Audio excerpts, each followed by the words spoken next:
So I have a client.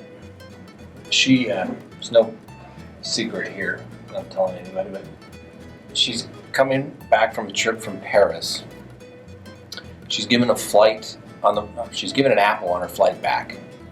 She's not hungry at the time, so she sticks it in her carry-on bag that she has with her.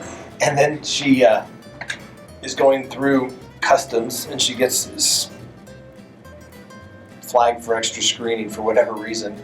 And she's walking through, and the Customs and Bureau Protection guy says, how was your trip to, how was your trip to Paris? She responds, it was nice. And his response then was, well, it just got more expensive because you're basically trying to smuggle apples from somewhere other than the United States into the country. And she's like, what? The guy gives her a citation for $500 for having an apple that Delta Airline gave her. And no one said, oh, by the way, you can't take this into the United States. So she makes a Twitter post about it. It goes viral. The news channels picks it up. The national news picks it up. And through a weird series of events, I get a referral, and we represent her now, and we are in contact with the agricultural department, who's actually going to set the hearing because she refuses to pay the ticket.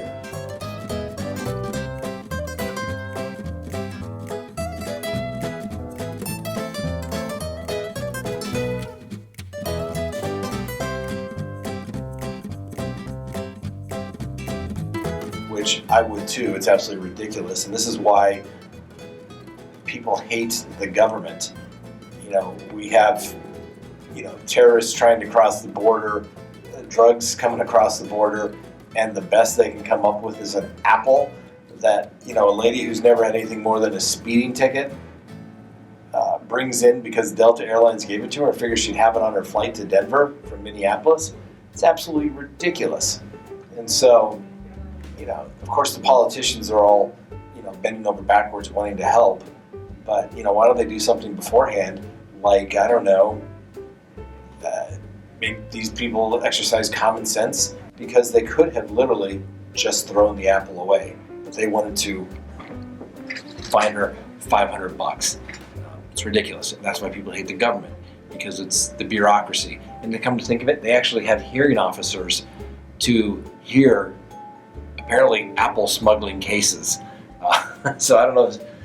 I guess the even more offensive thing is that the border protection agent wanted her to pay immediately. Wanted her to pay. She goes, no, I'm not paying.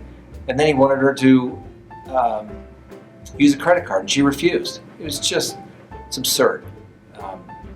So now we're helping her, and I think we're going to make the whole thing go away because it's just stupid.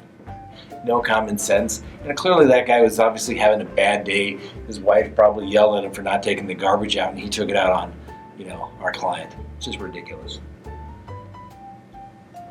So that's the Apple story.